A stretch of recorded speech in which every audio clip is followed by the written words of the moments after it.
Sa James chapter 4.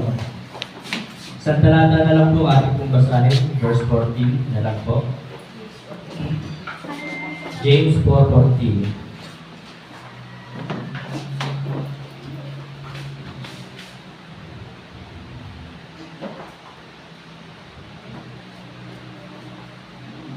Karoon po tayo na sabay pagbasa. Okay, nakita na po ba isang malakas na siya? Amen? Okay, ready? Read. Whereas you know not what shall be on the morrow, for what is your life? Is it even a vapor that appeareth for a little time, and then vanisheth away? Tayo po lahat ay muko pumikit, tayo yung manalangin. Dakilang Diyos na makapangyarihan sa lahat. Muli, kami po ay nagpapasalamat sa inyo pong banal na salita, sapagkat ito po ang aming pong naging sandigan sa araw-araw po namin pamumuhay. At ang inyong pong banal na salita ay binigay sa amin ang kalakasan upang mapaglabanan at mapagtagumpayan ang mga pagsubok. At ang inyong pong banal na salita ang siya nag-ayos sa amin upang kami po ay magkaroon ng isang maayos na pamumuhay, isang magandang buhay na kalugod-lugod po sa inyo. Salamat sa hapong ito na muli kami po ay dinala mo po dito sa inyong pong bahay-sambahan upang makapagpulit, makapagpasalamat at patuloy ka namin sambahin sa Espiritu at katotohanan. Dalangin ko po sa hapong ito, Banal na Espiritu, pakapuspusin ko po kami pangunahan sa lahat ng aming gagawin. Itago mo po ako, Ama, sa inyong likuran. Ikaw siya makita, maluwalhati at maparangalan. At dalangin ko po na patuloy ko pong i-bless ang buhay ng bawat isa. Pagpalain ko po ang inyong pong gawain dito sa mataas na kahoy. Patuloy po kayo mag-i-bless dito. Gamitin ko po kami sa pagpapahayag, pagpapahagi ng iyong banal na salita ng kaligtasan, ng katotohanan. At dalangin po ang Diyos, katagumpayan po ng revival at anniversary na inyong pong gawain this coming July 13, July 20, maging maganda at maayos ang panahon sa araw na yun, walang bagyo, walang ulan, pag-iingat sa mga dadalo, at pagkalaw ko po budget na kailangan, at dalangin ko po kagalingan po ng mga kapatiran na mayroon po mga karamdaman. Ito po ang aking dalangin na may pasasalamat sa pangalan po ng aming Panginoon Jesus. Amen. Pwede na po maupo. At hindi ko na po alam kung I think mga 4 na beses na yata na may pangaral ito po James chapter 4 verse 14.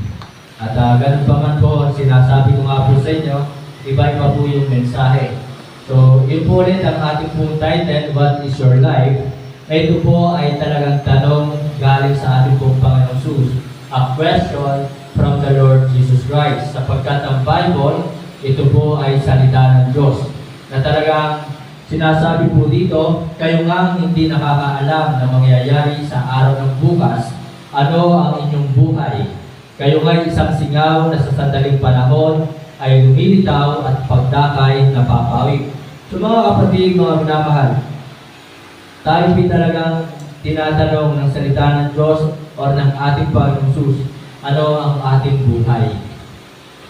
So, at ito po ay susundan natin ng napakaraming tanong. Bukod sa tanong na ito ay nakita ko, ipinakita sa akin ng ating Diyos, ng ating Panginoon, yung iba't iba pang tanong sa talatang ito. At sabi nga po dito, what is your life? It is even a vapor that appeared for a little time. Ang buhay natin ay katulad ng isang singaw na sa sandaling panahon ay lumilitaw. Maiksi ang buhay sa mundo. Yun ang katotohanan, maiksi ang buhay sa mundo. Kaya talaga ang buhay natin ito, huwag na nating sayangin pa sa mga walang kwentang bagay. Maraming Kristiyano ngayon sa nila inuubos ang kanilang oras, ang kanilang buhay sa nila inuubos ang kanilang lakas, sa nila inilalaan ang kanilang lakas. Talagang ang ibang Kristiyano ay sabihin na nating talagang nagpapakapagod, nagpapakahirap sa basketball, nagpapakapuyat sa mga gadgets, sa cellphone, sa ML. So doon po nauubos ang kanilang oras, ang kanilang panahon.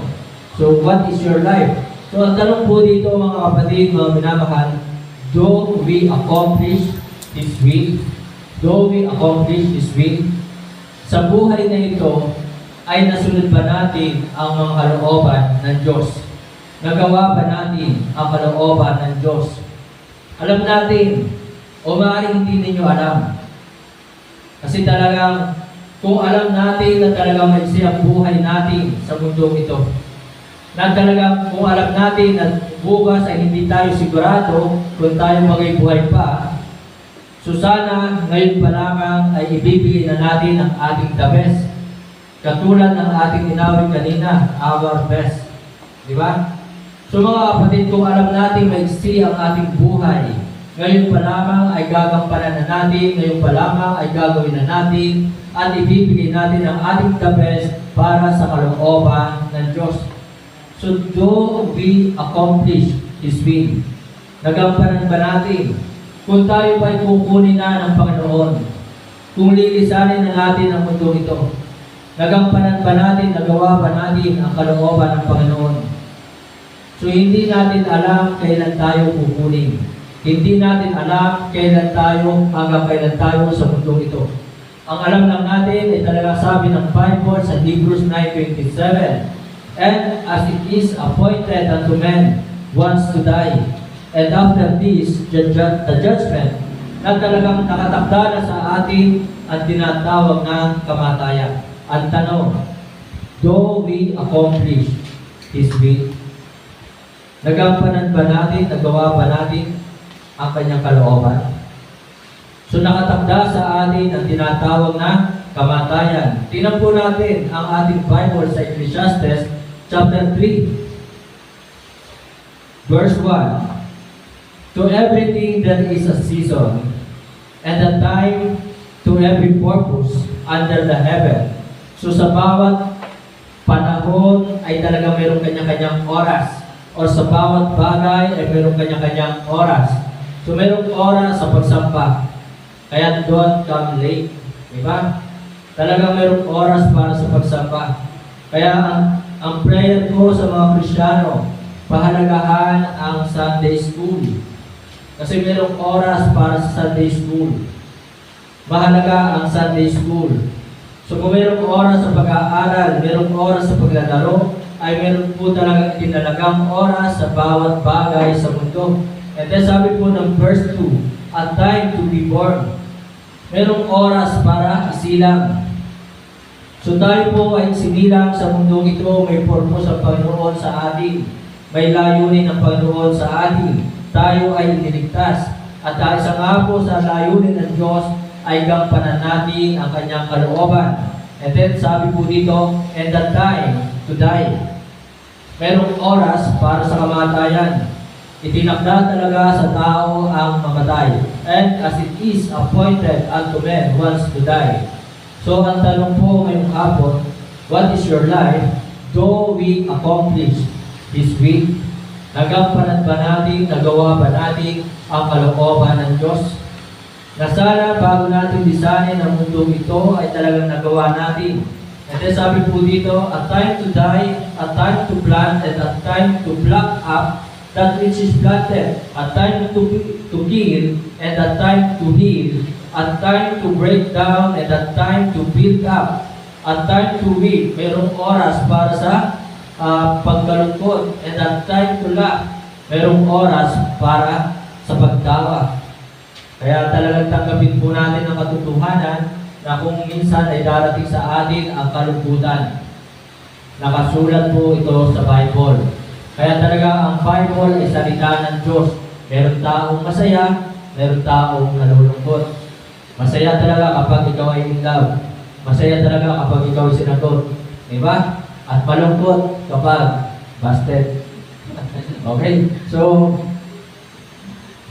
nakasulat po, "And a time to love, and a time to mourn, and a time to dance." Then verse 5, "A time to cast away stones, and a time to gather stones together, and a time to embrace, and a time to refrain from embracing, and a time to get, and a time to lose, a time to keep, and a time to cast away, a time to rest, and a time to sue, a time to keep silence, and a time to speak." So, merong oras para manahimik. Diba? Kaya talagang meron pong oras para magsalita. A time to love, and a time to hate, and a time of war, and a time of peace. Kaya mga kapatid, mga minamahal, do we accomplish His will? Ito yung tanong sa atin, na nais itanong ng Diyos sa atin. Sana tanongin po natin ang ating sarili. Nagawa ba natin? At kung nagawa man natin, ibinigay ba natin ang ating the best para sa kalooban ng Panginoon? Kasi talagang iba, ibinibigay ang the best sa paglalaro, ibinibigay ang the best sa pag-aaral, ibinibigay ang the best sa gadgets, di ba? Sa ML, sa mga ano pa bang laro diya sa cellphone, sa Black Plus, di ba? So, ibinibigay ang the best. So, sa kalooban kaya, yung pagsunod sa kalooban ng Diyos, ibinibigay ba natin ang ating the best? So, yan po yung tanong. Then, next question. Balikan po natin ang James 4:14. Kayo ngang hindi nakakaalam na mangyayari sa araw ng bukas, ano ang inyong buhay? Kayo nga'y isang singaw na sa sandaling panahon ay lumilitaw at pagdakay na papawid. Do we active in His work? So ito po ang next question. Tayo ba ay naging aktibo? Tayo ba ay talaga naging kagamit-gamit? Tayo ba ay naging masipag sa gawain ng Panginoon? Amen po ba? So yun po ang tanong po dito, sapagkat talagang minsan lamang dadaan ang ating buhay sa mundo at hindi na natin may babalik pa.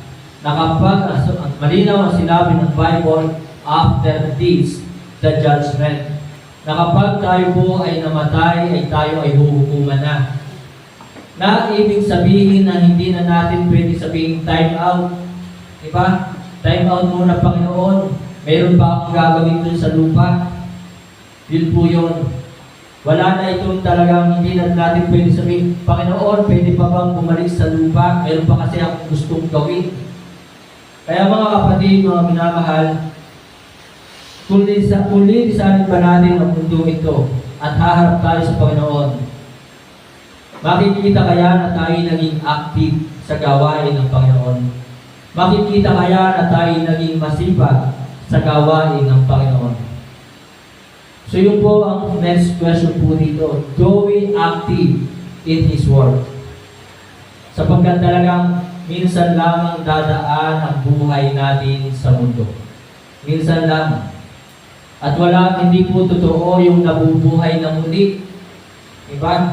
Na yung sinasabi nilang nare-reincarnate, hindi po yung totoo.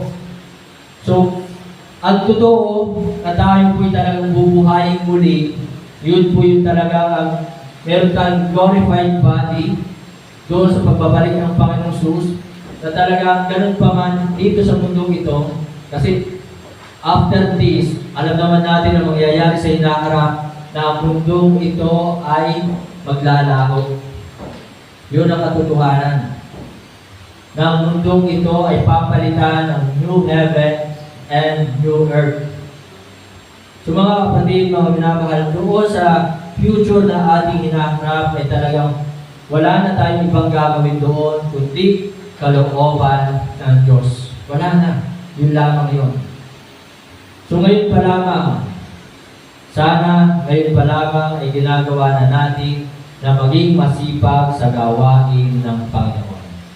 Kasi after this, the judgment.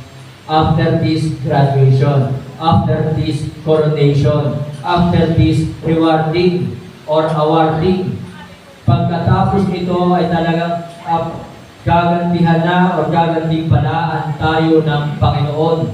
Kaya sabi po ng 2 Corinthians chapter 5 verse 10. 2 Corinthians chapter 5 verse 10. For we must all appear in the judgment seat of Christ. Tayo po lahat ay haharap sa hukuman ni Kristo. And then sabi po dito sa verse 10, tinan niyo po yung Bible, that everyone may receive the things done in his body according to that he had done, whether it be good or bad. So after this, the judgment. Kaya mga kapatid, mga minamahal, ngayon pa lamang magsipag ka na. Magsipag ka na sa gawain ng Panginoon. At pangit talaga ang tamad na Kristiyano. Pangit. Diba? Kaya kung ikaw man ay laging naatasan na umawit sa Panginoon, o kung ikaw man ay nandito sa bahay, nagmamap, naglilinis, ang Panginoon ang gaganting niyan. Amen po ba? Kaya mga kapatid, sabi nga ng preaching ni Pastor Dan, kahit anong bagay na ginagawa mo, maliit man yan, pero ginawa mo para sa Panginoon, yan ay gagantimpalaan ng Panginoon. Kaya mga kapatid, ibigay natin ang ating the best, magsipag na tayo habang tayo narito sa mundo. So, do we active in this work? Then, next question. Tinan po natin ang James chapter 1, verse 22. But be doers of the word, and not hearers only, deceiving your own selves. Maging tagatupad tayo ng salita ng Diyos, hindi tagapakinig lamang na dinadaya natin ang ating sarili. The next question is, do we apply His word? Ginawa ba natin, ini-apply ba natin, sinunod ba natin ang kanyang salita? So, yun po yung tanong po dito. Now, what is your life? Ano yung ginawa natin sa buhay na ito? Ini-apply ba natin ang salita ng Diyos? So kung ini-apply natin ang tanong, kahit saan ba tayo mapunta, ginagawa ba natin yung kalooban ng Diyos? Yun po yung tanong.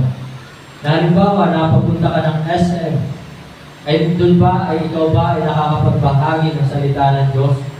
Ikaw ba ay nakakapagbigay ng Bible tracts? Yun po ang tanong. Do we apply His word? Ginawa ba natin, sinunod ba natin ang salita ng Diyos? Kung tayo man ay napapunta sa, let's say for example, sa beach, di ba? Nagawa ba natin ang kalooban ng Diyos? Nagawa ba natin, na-apply ba natin ang salita ng Diyos? Kasi talagang dapat sa atin po saan man tayo mapunta. Kaya nga sabi doon sa Mark chapter 16 verse 15, going into all the world and preach the gospel to every creature.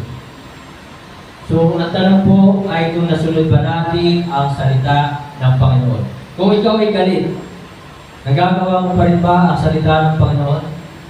Nagagawa mo pa rin ba na ikaw ay magpatawad? Diba? Parang mahirap. Parang mahirap. Pero dapat gawin. Yun po yun. Na kahit ikaw ay galit, ay talagang dapat maghari ang pag-ibig at magpatawad. So, ano ba ang ating sitwasyon, ay dapat sinusunod pa rin natin ang salita ng Panginoon. Do we apply His word? Nasusunod ba natin ang kanyang salita? In times of trouble, in times of trials, di ba? Nagagawa pa rin ba natin na gawin ang kanyang mga salita? Maraming Kristiyano dumaan ang matinding pagsubok, pero hindi pinabayaan ang pagsamba. Maraming Kristiyano ang dumaan sa matinding pagsubok, pero hindi pinabayaan ang pagbabasa ng Bible. Hindi pinabayaan ang pag-pray. Hindi pinabayaan ang pagbibigay. Hindi pinabayaan ang pakikinig ng salita ng Diyos. Kaya ito po yung tanong sa atin ngayon. Do we apply His word? So mga kapatid, mga minamahal, sa buhay po ni James, ni Pedro, na kahit sila'y nasa kahirapan, nagugutom, walang matulugan, ganun pa man, kanilang sinunod, ini-apply ang salita ng Diyos. Meron po ba? So yun po ang buhay nila. So sa buhay ni Pastor Sosa, na naririnig ko sa kanilang kwento, bibili ng gulay, 18, o sabihin na natin kanin, bibili ng kanin, tapos hihingi na lamang ng sabaw. Na kahit gano'n ang buhay nila, patuloy pa rin sa pangangaral ng salita ng Diyos. Meron po ba? Kahapon, o nung isang araw pa, ang aking motor ay talagang namamalya na. Para bagang kinakapos na sa gasolina yung aking motor. So, ginawa ko ng isang araw, ayaw umandar, in-reserve ko. So, nung aking nilagay sa reserve, tumakbo. I think Webes pa yun. So, inilagay ko sa reserve. Pag uwi ko sa apartment, nung umalis na ulit ako, inilagay ko na rin sa buka. So, umandar naman siya. And then, pagdating ng Friday, ganun ulit. Namamal niya. Ayaw umandar. So, i-reserve ko ulit. Aandar. Tapos, mamaya-maya, ibababa ko na ulit. Tatakbo. Tapos, Sabado kahapon, kasama ko si Brother Rocky. Ayun na naman. Bubugak-bugak. So, diretso kami ng gasoline station. Brad, may budget ka ba dyan? Sa dalang, ginawa naman ng Brother Rocky, 200. So, mabuti ang Panginoon na talagang, kasi nung isang araw talaga, pera ko 100 na lang eh. Ay gusto ko sanang meron sanang gusto bigyan na kapatiran. Kaso hindi ko mabigyan, 100 na lang eh. So, yun po, pero talagang mabuti ang Panginoon na talagang biyaya ng Panginoon, nakarating pa rin ng Lemery at Mataan, at doon ay nakapagbahagi pa rin ng salita ng Diyos at nakabalik pa rin po dito sa mataas na kahoy. So, nais ko lang po makita ninyo na anuman yung sitwasyon natin sa buhay, sana'y nandun pa rin yung pagpapahagi o pagsunod sa salita ng Diyos. So, do we apply His Word? And then next po dito, what is your life? Anong buhay natin? So, next question, sabi nga po ng James chapter 4, verse 4 po dito, sabi po dito, Yea, adulterers and adulteresses, know ye not that the friendship of the world is enmity with God. So, pakikipagkaibigan sa mundong ito ay pakikipaglaban sa Diyos. Whosoever therefore will be a friend of the world, sino man ang makipagkaibigan sa sanlibutan ito is the enemy of God. So mga kapatid, the next question here is, do we abstain from worldliness? Tayo ba'y lumayo doon sa mga makamundong bagay? Kasi mahirap talaga tanggapin yung katotohanan na may mga Kristiyano na namumuhay na makamundo. May mga Kristiyanong karnal, di ba? Na dapat sana araw ng linggo nasa bahay sambahan, pero ano ang pinili nila? Nag-basketball, namasyal, nasa loob ng bahay, natulog. So, carnality, pagiging carnal. So yun po, do we abstain from worldliness? Do we abstain from wickedness? Tayo po ay tumayo sa mga kasamaan. Kasi mayroong mga Kristiyano na talagang nagsusugal pa rin. Tumataya ng loto, tumataya ng bumibili ng sweepstakes, tumataya sa SPL. So do we abstain from wickedness? Naninigarilyo, nagiinom. So what is your life? So ito po ang tanong, tayo ba ay lumayo doon sa mga pornography sa cellphone? Diba? Sa mga pornography. So do we abstain from wickedness? Do we abstain from wrongdoings? Tayo ba ay lumalayo sa mga maling bagay? Kaya mga kapatid, mga minamahal, what is your life? Ano ang ating buhay? Sana'y layuan natin ang mga makamundong bagay. Okay lang naman saan maglaro. Kasi 2 hours, 3 hours na hindi nakababad sa cellphone, that is addiction. Diba? Addiction na yan. Hindi na yan maganda. Yung 2 hours, 3 hours, 4 hours na hawak yung cellphone, mainit na yung cellphone, bibitawan lang ang cellphone kapag lobat. So yun po yung malaking problema. So that is worldliness. Na dapat sana, okay lang sana na hawak yung cellphone pero nag-share ka sa ka-chat mo ng John 3:16 or nagpo-post ka sa Facebook ng John 3:16. Okay lang yun. Pero kung ito ay kung ano-ano yung sineshare mo sa Facebook, di ba? That is worldliness. Na sineshare mo yung mga ML. Di ba? So, worldliness po yan. Kaya mga kapatid, mga minamahal, what is your life? Do we abstain from worldliness? Again, hindi ko naman sinasabing masama maglaro. Kasi there is a time to play. Diba? Pero yung 2 hours, 3 hours, 4 hours, that's bad. Hindi na yung maganda. Next, tatanong po dito. Alam niyo po si James, siya po ay soul winner. Tingnan po natin ang ating pong Bible sa James chapter 5, verse 20. Verse 20. Let him know that he which converted the sinner from the error of his way shall save a soul from death and shall hide a multitude of sin. So the next question is, here is, mga kapatid, do we aim to win souls? Tayo ba ay naghangad na makapag-akay ng kaluluwa kay Kristo? So kung hindi natin kaya magbahagi ng salvation, ng kaligtasan, invite. So si Brother Edwin ay meron na na-invite na 2. Di ba? So si Sister Nori and si Sister Ana. So do we aim na talaga makapag-invite upang ang tao ito'y maligtas? Yun po ang tanong. What is your life? Kasi titingnan sa langit kung tayo ba ay nakapag-akay ng kaluluwa. Tayo ba ay nagbunga? Ang sabi ng John 15 verse 16, Ye have not chosen me, but I have chosen you, and ordained you that ye should go and bring forth fruit, and that your fruit should remain, and whatsoever ye shall ask of the Father in my name, He may give it you. So, tayo po ay pinili, itinalaga ng Panginoong Jesus na magdala ng bunga. So, do we aim to win souls for Christ? Tayo po nagkaroon ng desire na talaga makapag-akay ng kaluluwa. So, napakahalaga ng isang kaluluwa sa Panginoon. At alam niyo naman po, isang kaluluwa lang ang maligtas. Nagkakagulo sa langit. Yung mga anghel sa langit ay tuwang-tuwa. Diba? Nagagalak ang mga anghel.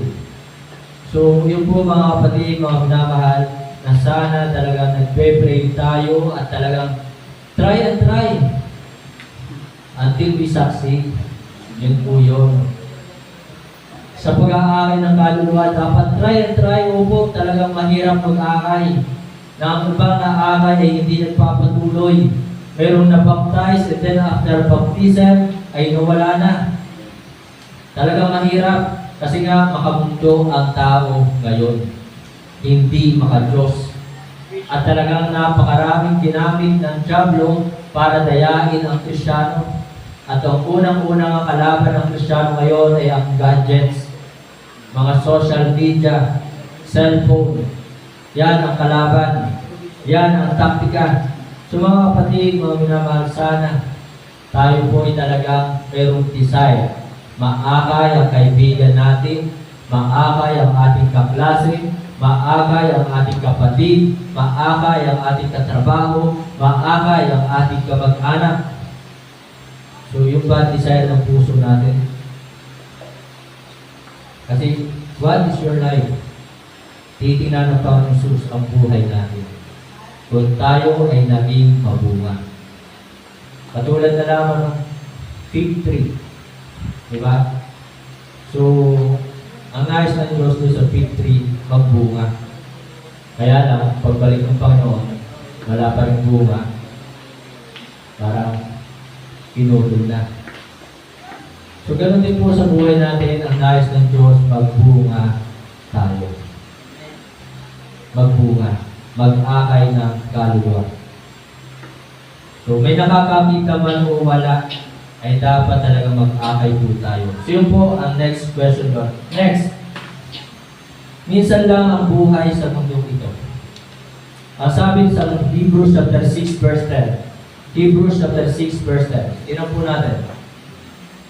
Hebrews chapter 6 verse 10. For God is not unrighteous to forget your work and labor of love, that which ye have showed towards his name, in that ye have ministered to the saints and to minister. So ang tanong po mga kapatid, mga minamahal, do we always available in His Word? Tayo ba'y laging available sa gawa ng Panginoon? Ang utos sa atin, not forsaking the assembling of ourselves together as the manner of some is, but exhorting one another, and so much the more as ye see that day approaching. Pero maraming Kristiyano ngayon, pinabayaan ang pagsamba. Diba?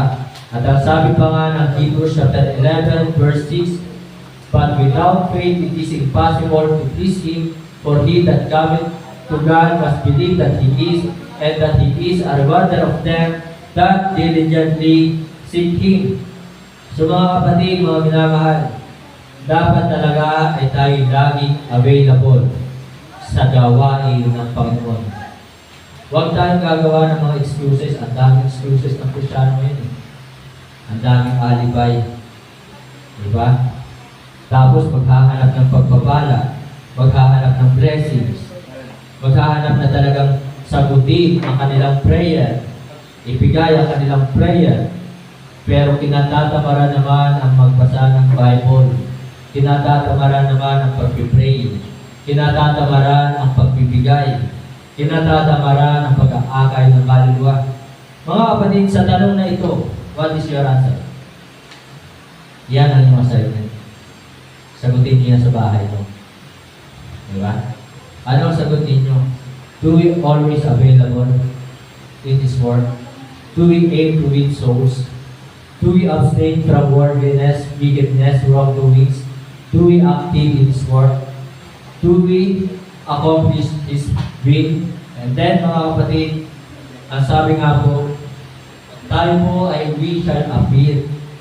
Tayo, for we must all appear. Tayo po yung haharap. Kaya sana ang mga tanong na ito ay mayroong kasagutang yes. Diba? Sana sa mga tanong na ito, ang sagot natin ay yes. Yun po yun. At sapagkat mga kapatid, we are all accountable for this life, for this body. Tayo po ay may pananagutan sa katawang ito. Tayo ang mananagot. Sa katawan mong iyan, let's say for example, Brother Jason, di ba? Sa katawan mong iyan, si Brother Luis ba mananagot? Di ba hindi? Tayo mismo, personal tayong mananagot sa Diyos, sa katawang ito. Kaya mga kapatid, ang tanong sa atin ay personal. What is your life? So mga kapatid, sa pagtatapos po, what is your life? It is a question from the one who gave this life. Ito'y tanong mula sa ating Panginoong Hesus na nagbigay sa atin ng buhay na ito. Kaya ano ang ating sagot sa Kanya? So ito po ay tanong, it is a question from the one who loved us. Ito po ay tanong mula sa Panginoong Hesus na siyang nagmahal sa atin, na siyang tunay na umibig sa atin, na siyang walang hindi mahigitan ang kanyang pag-ibig sa atin. It is a question from the one who remain loyal for us. Itong tanong na ito na what is your life, ito po yung tanong doon sa isang nag-iisang nananatiling tapat sa atin. Amen po ba? Si Kristo ang Diyos ay tapat sa atin. Hindi siya nagbago. Maaari tayo ay hindi tapat, maraming pagkukulang, pero ang Panginoon ay nananatiling tapat.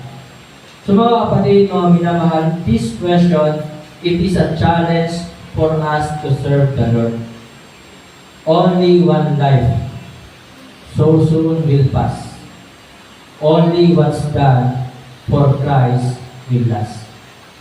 Kaya ito pong tanong na ito, it is a challenge for us to serve the Lord. It is a commemorative, ito po ay reminder, commemorative, na nagpapaalala na dapat tayo maglingkod sa Kanya. To serve Him.